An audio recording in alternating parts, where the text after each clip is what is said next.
আল্লাহ বানাইছে মহিলা, কিন্তু আপনি বাবা শখ করে আপনার মেয়েকে জিন্সের প্যান্ট কিনা দিছেন, ছেলেদের শার্ট কিনা দিছেন, গেঞ্জি কিনা দিছেন।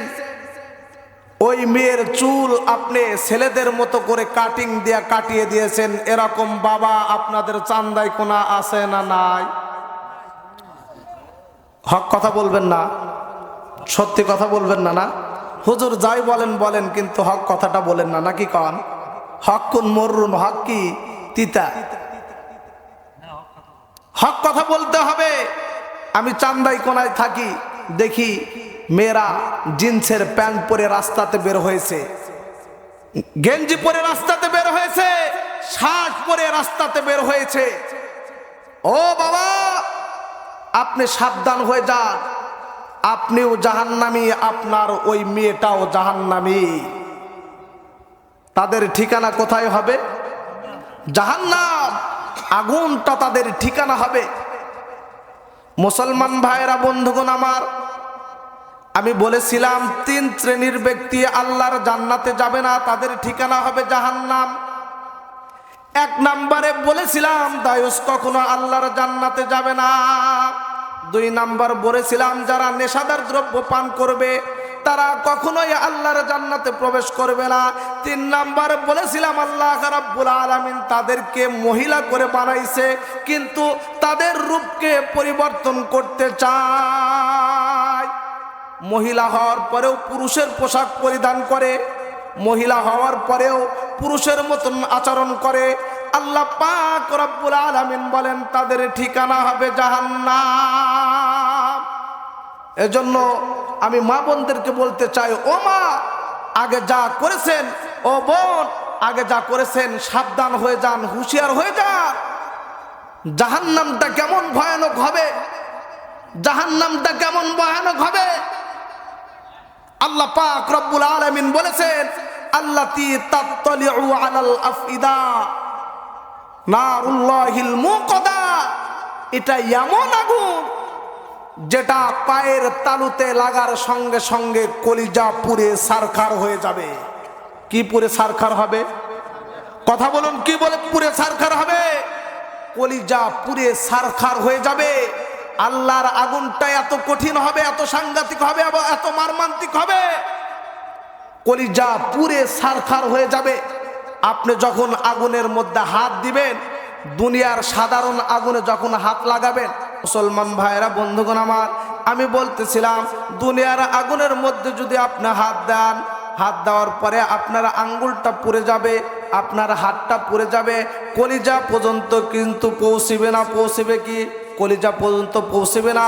কিন্তু আল্লাহর আগুনটা এমন সাংঘাতিক হবে, এমন মর্মান্তিক হবে যে ওই আগুন যদি পায়ের তালুতে লাগে তাহলে কলিজা পুড়ে ছারখার হয়ে যাবে। জাহান্নামীদের সর্বনিম্ন শাস্তি হলো আগুনের ফিতাওয়ালা জুতা পরায়া দিবে। যখন ওই আগুনের ফিতাওয়ালা জুতা পরবে, স্যান্ডেল পরবে, তখন পুরা শরীর থেকে রক্ত গোস্তগুলো খসে খসে জমিনের মধ্যে পড়ে যাবে। মুসলমান ভাইরা, বন্ধুগণ আমার, আমি বলতেছিলাম যারা কুরআনুল কারীম থেকে মুখ ফিরিয়ে নেবে আল্লাহ রাব্বুল আলামিন তাদের দুনিয়ার জীবনকে সংকুচিত করে দিবেন, সংকীর্ণ করে দিবেন। তার মানে অল্পতে পোষাবে না। এরপরে পরিবারের লোকজন তার কথা শুনবে না। আল্লাহ পাক রব্বুল আলামিন 2 নম্বর বলেন কাল কঠিন কিয়ামতের ময়দানে আল্লাহ রাব্বুল আলামিন তাদেরকে অন্ধ করে উঠাবেন। কি করে উঠাবেন? জোরে বলেন, কি করে উঠাবেন? আল্লাহ রাব্বুল আলামিন কাল কঠিন কিয়ামতের ময়দানে তাদেরকে অন্ধ করে উঠাবেন। এই ব্যক্তিগুলো কারা? যারা কুরআনুল কারীম থেকে মুখ ফিরিয়ে নিয়েছে, কুরআনুল কারীমকে পারিবারিক জীবনে, সামাজিক জীবনে, রাষ্ট্রীয় জীবনে যারা কুরআনুল কারীমের আইনগুলোকে মানে নাই, বিধানগুলোকে বাস্তবায়ন করে নাই, রব্বে কারীম বলেন তাদেরকে আমি কাল কঠিন কিয়ামতের ময়দানে অন্ধ করে উঠাবো। কত বড় সাংঘাতিক কথা, মর্মান্তিক কথা। আল্লাহ পাক রব্বুল আলামিন কাল কঠিন কিয়ামতের ময়দানে অন্ধ করে উঠাবেন।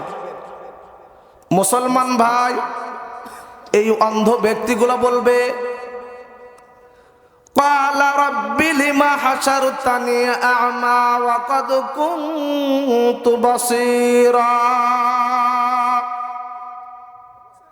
এই অন্ধ ব্যক্তিগুলো বলবে, হে আমাদের রব, আমরা তো দুনিয়ার জীবনে চক্ষুমান ছিলাম, আমরা তো দুনিয়ার জীবনে সব কিছু দেখতাম, দেখে দেখে বাজার করতাম, দেখে দেখে রাস্তা চলতাম, দেখে দেখে সব কাজকর্ম আমরা করেছি, আজকে কেন আপনি আমাদেরকে অন্ধ করে উঠালেন?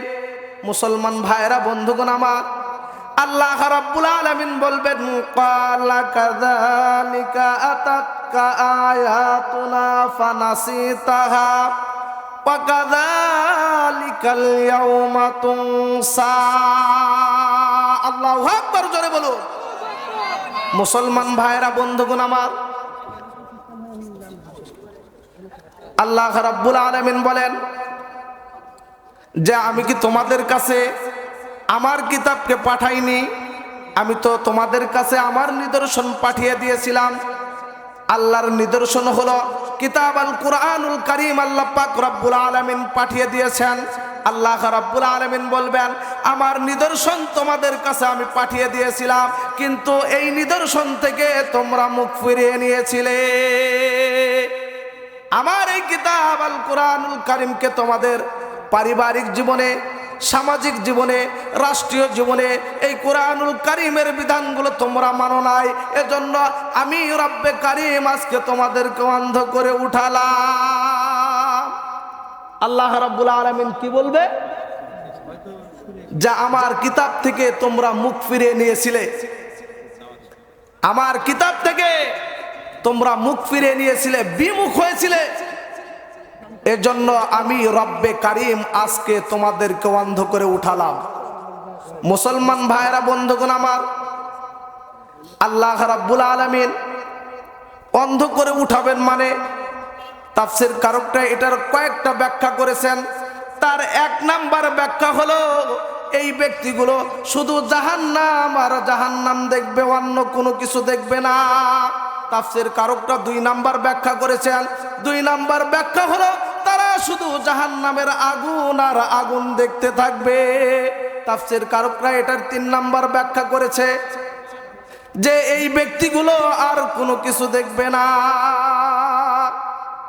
মুসলমান ভাইরা, বন্ধুগণ আমার, সবচাইতে মারাত্মক কথা হলো, সবচাইতে ভয়ঙ্কর কথা হলো, দিলকে নরম করে দেন, কানকে খাড়া করে দেন, কথাগুলো ভালো করে বোঝার চেষ্টা করেন। রব্বে কারীম ডেকে বলেন তাদের সবচাইতে ভয়ানক শাস্তি হবে, প্রত্যেকটি কবরের মধ্যে ৯৯টি করে সাপ দেওয়া হবে। কয়টি সাপ? জোরে বলেন, সাপ কয়টি? যারা কুরআনুল কারীম থেকে মুখ ফিরিয়ে নেবে, বিমুখ হবে, কুরআনুল কারীমের আইনগুলোকে মানবে না, আদেশগুলোকে বাস্তবায়ন করবে না, রব্বে কারীম ডেকে বলেন কাল কঠিন কিয়ামতের ময়দানে তিননিন নামক ৯৯টি সাপ তাদের কবরের মধ্যে দেওয়া হবে। এরে মুসলমান, আল্লাহ পাক রব্বুল আলামিন ডেকে বলেন একটা করে সাপের মাথা থাকবে ৭টি করে। কয়টি করে? কয়টি মাথা বাবা? ৭টি করে মাথা থাকবে। আর এই সাপগুলো ওই ব্যক্তিকে কবরের মধ্যে এমন করে সবল মারবে, সবল মারার সঙ্গে সঙ্গে এই ৯৯টি সাপের ৭টি করে মাথা থাকবে, ৬৯৩টি মাথা দিয়া পুরা শরীরের গোস্তগুলো চিবায়া খাবে। কত বড় ভয়ানক কথা, খুব সাংঘাতিক কথা, মর্মান্তিক কথা।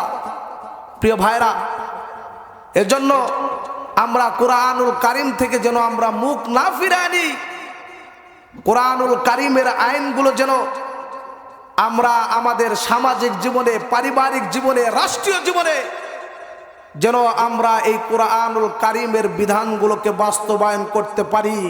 এই নিয়ত আছে তো ইনশাআল্লাহ? আমরা চাচি, খালা, ফুবু বিভিন্ন জনের শাসন দেখেছি, কথা ঠিক কিনা? আমরা এবার কোরআন দেখতে চাই। মুসলমান কি বলে? আমরা কোরআনের রাজনীতি আমাদের এই বাংলার জমিনে দেখতে চাই। মুসলমান ভাইয়েরা, বন্ধুগণ আমার,